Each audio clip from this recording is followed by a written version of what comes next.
polêmico do ano de 2025 está entre nós Branca de Neve, o live action, que há anos já está levantando várias pautas diferentes. E por conta disso, nós estávamos muito curiosos para saber do filme. Será que vai ser um fracasso? Será que vai ser legal? Será que vai ficar no meio termo? Então hoje estou aqui reunida com Bruna Nóbrega e Pedro Henrique, para falarmos e darmos o nosso veredito afinal. O filme foi uma desgraça completa, foi legal, honrou a animação.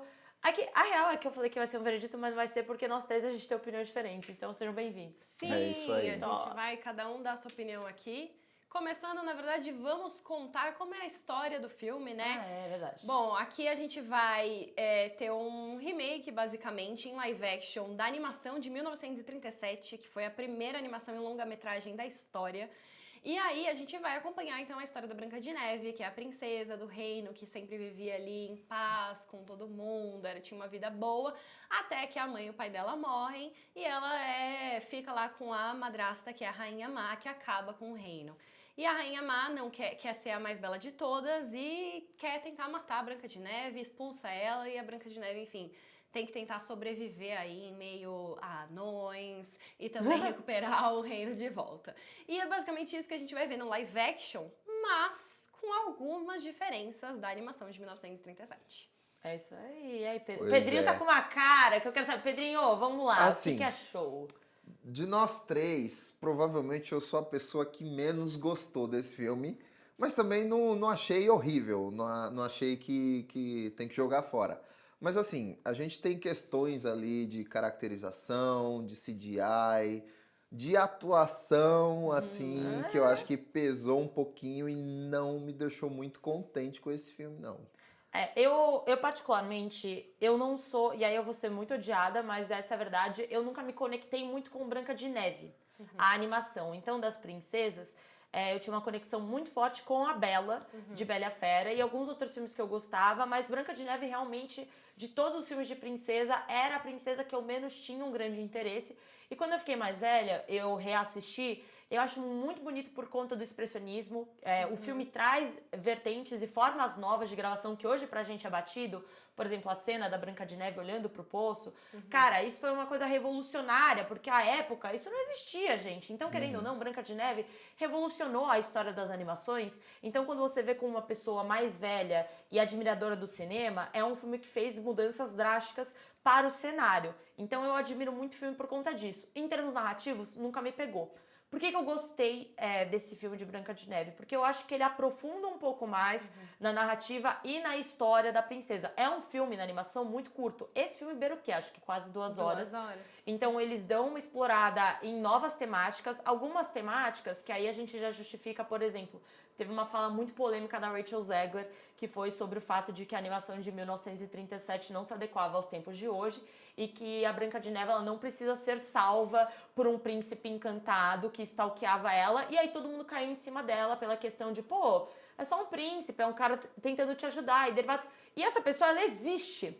É que ela foi construída no filme de forma diferente. Não foi um príncipe que apareceu do nada e deu um beijo na moça que tava dormindo, que obviamente é um conto de fadas, então entre aspas tá tudo bem, mas eu entendi o que ela quis dizer, porque basicamente existe um cara lá que ele também a salva e ele também é colocado nessa posição de, meu, você tem seus problemas, eu tenho outras coisas pra fazer, então ele é colocado como um cara legal, ele só não é um príncipe que surge do nada. Sim, tem um desenvolvimento. Inclusive, assim, a primeira coisa que eu pensei enquanto eu assisti ao filme foi: este filme tem um desenvolvimento de romance melhor do que muitas comédias românticas. É verdade. Porque você vê os personagens ali se conhecendo, eles têm uma relação de admiração até pelo que o outro faz, apesar de ter algumas contradições que eles pontuam.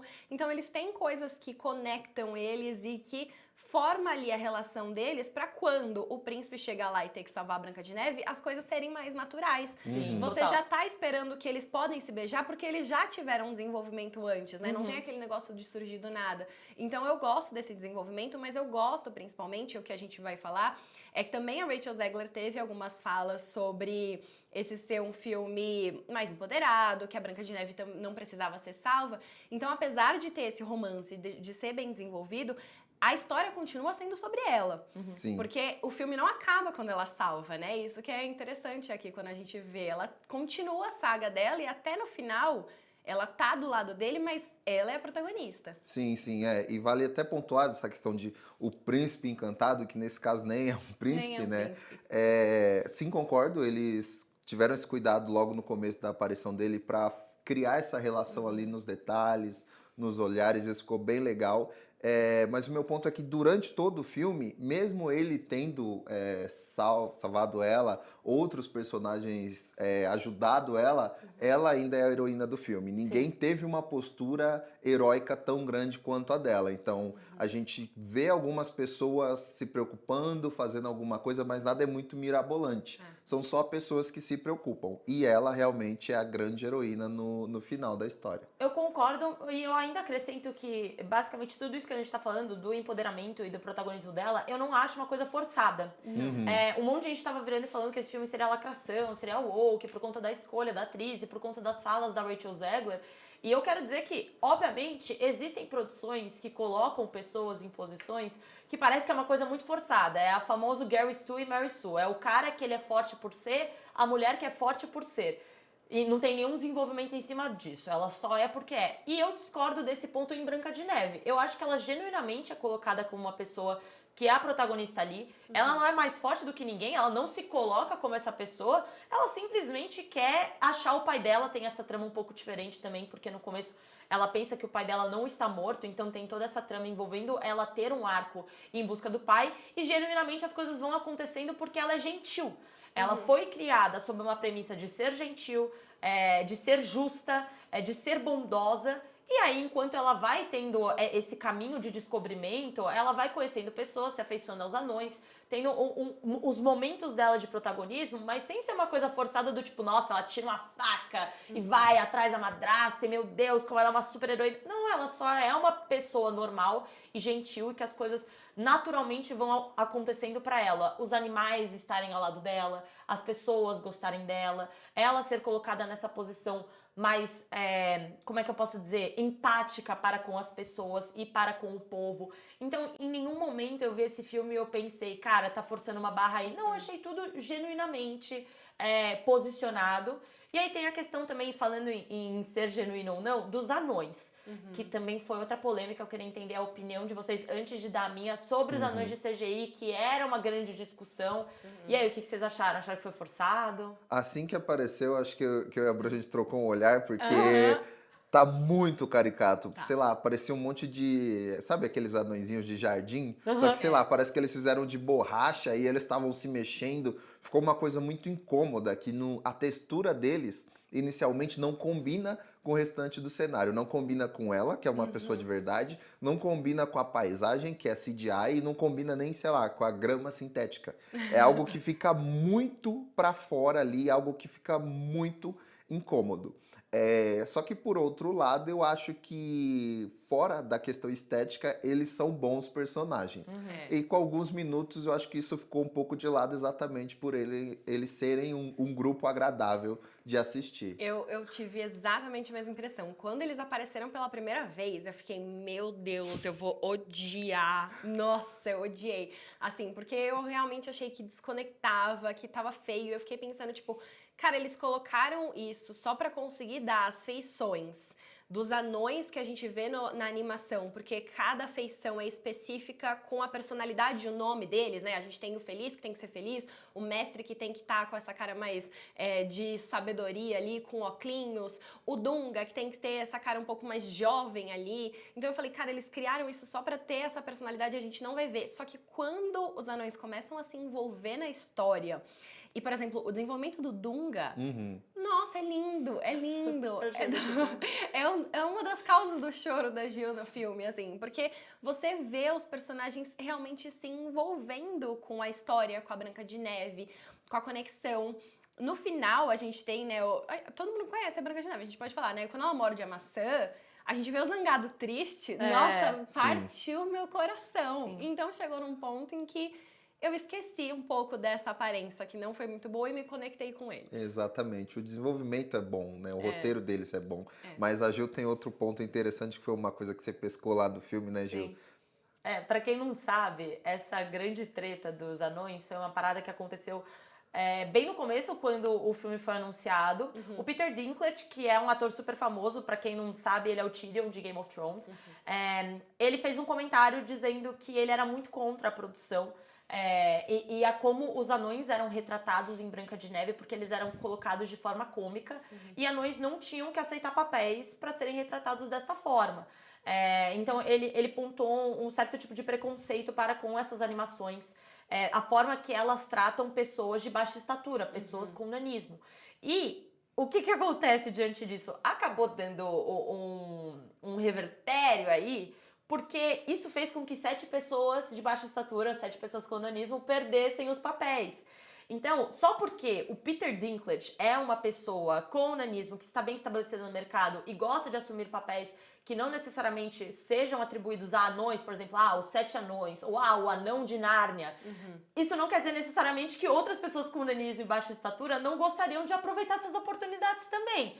Então, enfim, trouxe um rebote um pouco grande para o Peter Dinklage também, porque muitos atores com nanismo vieram a se manifestar e falaram, bom, essa manifestação fez com que a Disney desistisse de contratar pessoas com nanismo para interpretar os 7 anões e investissem em CGI, e agora eu estou perdendo a oportunidade de estar lá.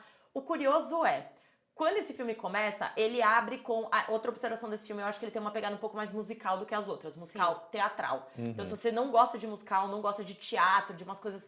atuações até um pouco mais forçadas e momentos mais forçados, acho que você não vai gostar muito de Branca de Neve. Eu acho que tem uma pegada mais teatral Broadway. Mas ele é um filme que ele abre com um número musical, e nesse número musical você vê os moradores do reino. E dentre os moradores do reino, tem 2 pessoas com nanismo. 2 pessoas, assim, que não estão caricatas, não são CGI, são 2 pessoas naturais lá, andando. E ao longo do filme, surge mais uma pessoa com nanismo que tem um protagonismo maior.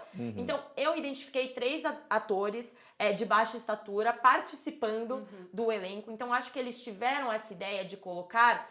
entre aspas, os anões lá, sem ser os de CGI, porque aí como é que ficou? Ficaram os de CGI sendo colocados meio que como uma criatura mágica, que era justamente o que o Peter Dinklage tinha colocado como crítica, que eu ainda não concordo, eu acho que podiam ter 7 pessoas com nanismo ali, né, interpretando os anões, mas tudo bem, já que não colocaram, viram, entre aspas, a merda e falaram, vamos colocar esses seres como seres mágicos e divertidos e fofinhos, mas nesse universo ainda teremos pessoas com nanismo. Então eu achei que foi uma pegada legal. Assina embaixo do que vocês falaram, é uma animação um pouco esquisita quando você vê a primeira vez. Quando eu vi no trailer eu tinha achado horrendo, mas por conta do desenvolvimento da personalidade deles, eu acabei comprando como eles foram colocados. E você sabe que dentro disso também saíram umas fotos de bastidores que mostravam 7 personagens aleatórios que não eram anões e que também geraram polêmica na época, que a gente descobre aqui que são outros personagens, né? Não sei se vocês contaram, os rebeldes, os ladrões ali... São 7? São 7. Isso Isso também gerou polêmicas nos bastidores, porque eles estavam ali inseridos, as pessoas, vão mudar os personagens? Não, são personagens novos que são inseridos nessa história, que tem sim uma justificativa para estar ali, eles estão envolvidos com esse herói que é o príncipe, que é o Jonathan, que não é o príncipe, mas que tá ali envolvido nessa história, eles ajudam a Branca de Neve ajuda eles também. E dentro deles tem uma das pessoas com baixa estatura, né, com nanismo, que também é importante para essa história, mas que não tem a ver com os anões. Então eu acho que eles encontraram uma solução boa ali para trazer, enfim, para fazer a menção honrosa ao que a gente já tinha na animação, mas também construir uma história a mais. Agora, antes da gente se adentrar aos ovos, eu queria que a gente falasse mal. O que a gente não gostou desse filme? Porque a gente foi legal, elogiamos, mas eu não vou mentir, eu saí desse filme muito satisfeita, mas as pessoas ao meu redor estavam assim, você gostou? Então, muitas pessoas não gostaram. A gente viu algumas notícias de primeiras impressões dizendo que tinham gostado, mas o pessoal na cabine, pelo menos o que eu senti foi que as pessoas, no geral, não curtiram muito. E a gente também tem nossas questões, então podem falar o que vocês não gostaram. O Pedrinho vai começar. Vamos lá.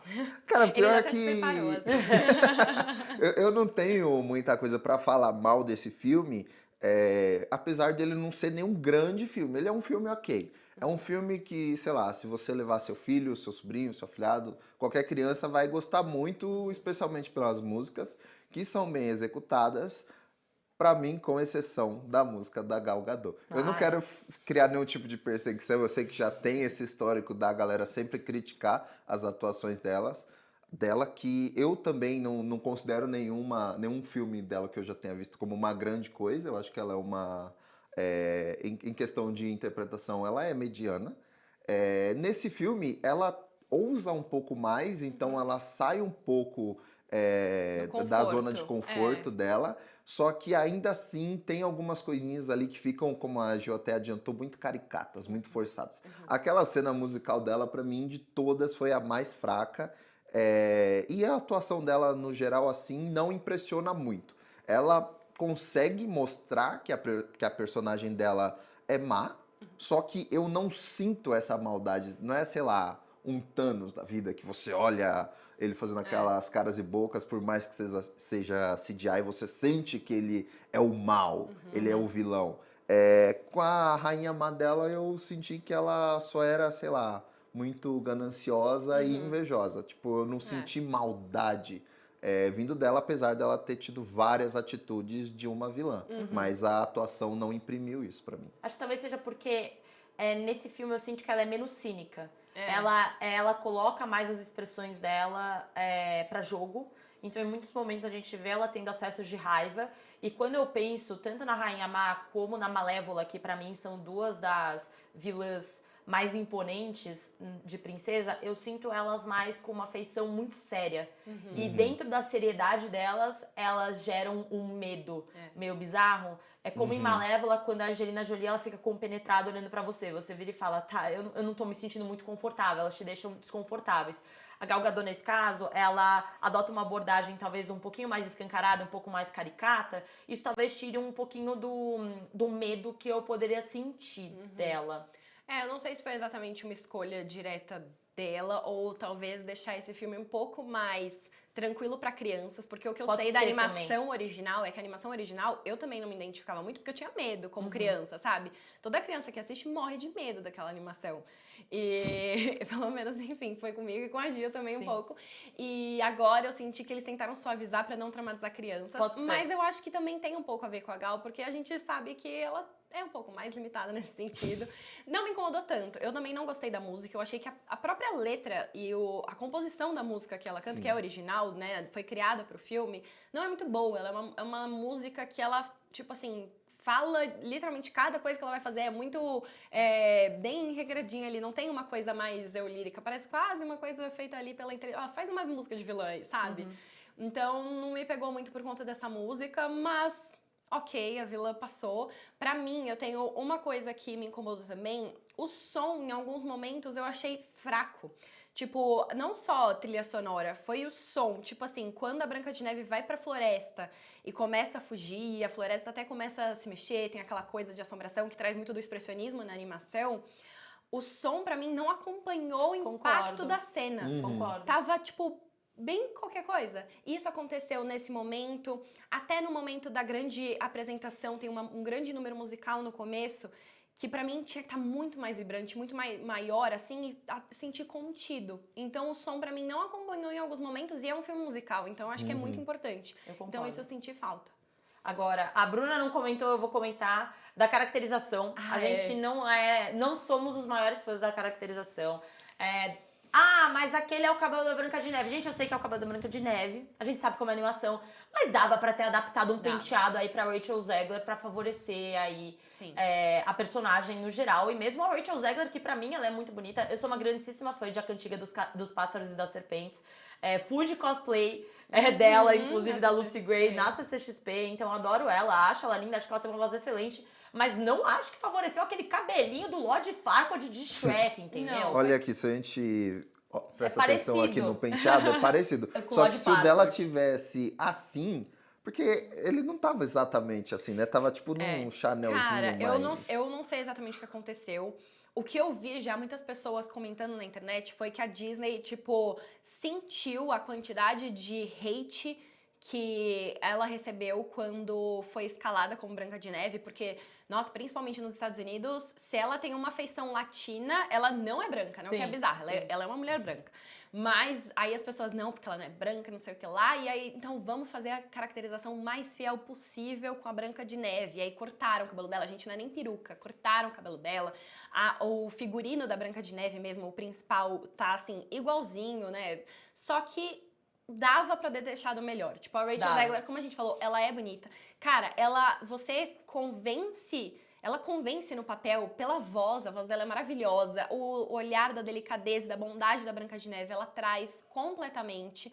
Mas parece que ela foi maltratada pela Disney, cara. É verdade. Contrataram uma equipe ruim, porque você consegue fazer isso aqui de uma forma boa, tanto é que tem algumas cenas no filme que eu identifiquei que foram regravações, esse filme passou por algumas refilmagens, e eu via o momento em que a refilmagem foi feita por conta do cabelo dela, porque o cabelo dela tinha crescido assim, ó, 2 centímetros. E tava ótimo. E já tinha melhorado muito, muito. São duas coisas, o cabelo que, tipo, é um pouquinho maior, já deu um formato melhor, e eles colocaram um gel aqui, ó, no cabelo dela, em várias cenas, que ficou Nossa, tava tão feio. Meu, era tipo uma pomada, assim. Era só tirar esse gel e deixar uma coisa um pouco mais natural. Nossa, Tanto é sim. que a cena que ela tá caída no lago, o cabelo dela tá molhado, Tá ótimo, bom. é a melhor cena. Ela com Então, cabelo natural. dava pra ter feito uma caracterização fiel e bonita, e aí ia evitar tantos comentários, né? Tipo, Concordo. de hate, de nossa, porque não, a princesa tá mais feia que a madrasta.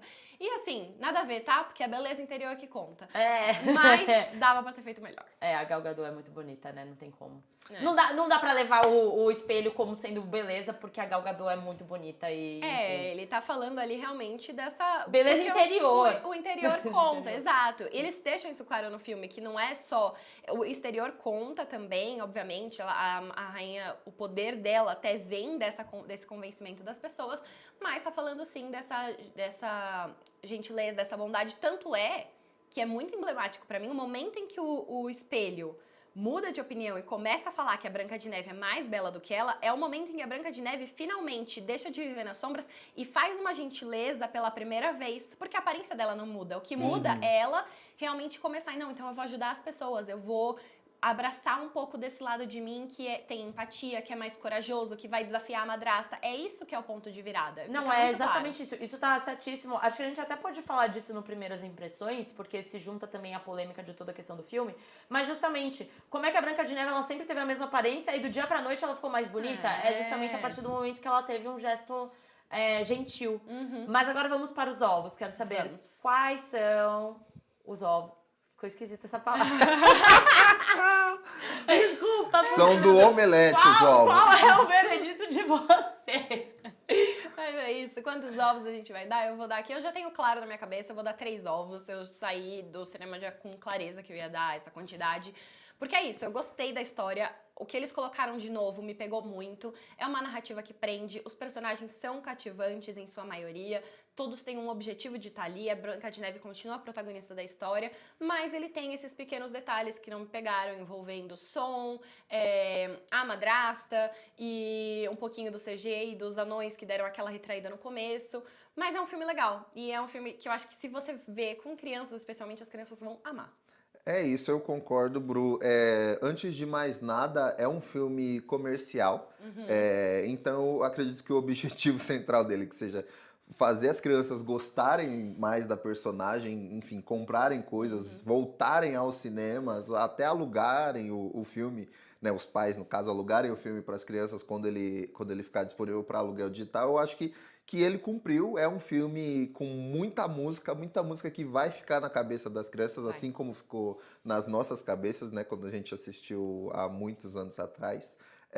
Mas eu acho que ele é um filme de regular para bom. Ele não passa muito disso, mas também tá longe de ser ruim, então eu também vou com 3 ovinhos. Eu sou uma pessoa que eu não curto muito live actions, pra deixar claro aqui pra galera, eu não sou a maior fã de live action, eu não gosto de quase nenhum. Pra não dizer que eu não gosto de nenhum, eu gosto de Aladdin. Pensei que você ia falar Death Note. Não chegou esse dia ainda, Marcelo é seu. Mas, enfim. Quando eu vi Branca de Neve, eu genuinamente fiquei muito encantada pelo filme. Eu chorei no filme. Como eu disse, eu não sou uma pessoa muito conectada com a história original, então pode ter sido por conta disso. E eu me segurei muito, e eu também até fiquei na dúvida de quantos ovos dá, porque quando eu saí da sala, as pessoas olharam pra mim e elas ficaram assustadas. Elas viraram e falaram, nossa, como você gostou tanto assim desse filme? E eu honestamente fiquei com medo, eu fiquei com medo de falar aqui, eu fiquei com medo de falar a verdade que eu gostei desse filme, porque a maioria das pessoas que destila ódio nos comentários acha que o que faz com que a gente mude nossa opinião ou fale de algum filme bem ou mal é por conta do estúdio que nos contrata. E, na verdade, o que me faz mudar a minha opinião de um filme, ou temer por dar minha opinião, são as pessoas da internet. Eu tenho medo de ser sincera e ser completamente massacrada, mas é isso. Eu trabalho com isso, eu tenho que aprender a lidar, mas as pessoas de casa têm que entender que, na verdade, poucas vezes é um estúdio pagando a gente. Somos nós sendo genuinamente verdadeiros, e quando eu penso em não dar uma opinião verdadeira, é porque eu tenho medo do que as pessoas aí vão falar, entendeu? E bom, eu com medo disso daria 3, mas eu vou dar 4, porque eu vou ser sincera, é o que eu senti. Eu chorei, eu solucei, eu me emocionei, eu achei bonito. Eu gostei das músicas, eu gostei da Rachel Zegler, eu gostei dos anões, eu achei tudo muito legal, eu gosto da composição do casal. E é isso, gente. Se vocês acharam uma bosta, tá tudo bem, cada um com a sua opinião, mas assim, eu não fui paga pela Disney, e se um dia eu desse uma opinião diferente da que eu dei hoje, é muito mais por medo da internet do que por medo de um estúdio. Então eu falo abertamente que eu dou 4 ovos pra esse filme, e eu espero genuinamente que mais pessoas gostem também, e que ele não seja completamente afetado por inúmeras polêmicas que rolaram, porque, né, rolou bastante, e falaremos disso em outros vídeos. Inclusive, será que é necessário continuar esse tanto de live action, né, meu povo? Vamos descobrir. Mas arrasou, amiga. Tem que dar sua opinião mesmo. É E isso é aí. isso. Tipo, é o que importa, o que você sentiu aí no seu coração. É isso aí, É tamo isso, com amigo. você, Gil. Tudo bem, é isso. Ninguém me julgou porque eu chorei, só um pouco. Mas é isso aí, acompanhem aí o Omelete. Teremos mais vídeos pra falar sobre as polêmicas de Branca de Neve e também sobre essa onda de live actions que continua muito em alta. E deixem aí nos comentários o que vocês acharam de Branca de Neve. Gostaram, odiaram, acharam mediano? A gente quer saber, hein? Deem aí quantos ovos vocês acham que merece esse filme.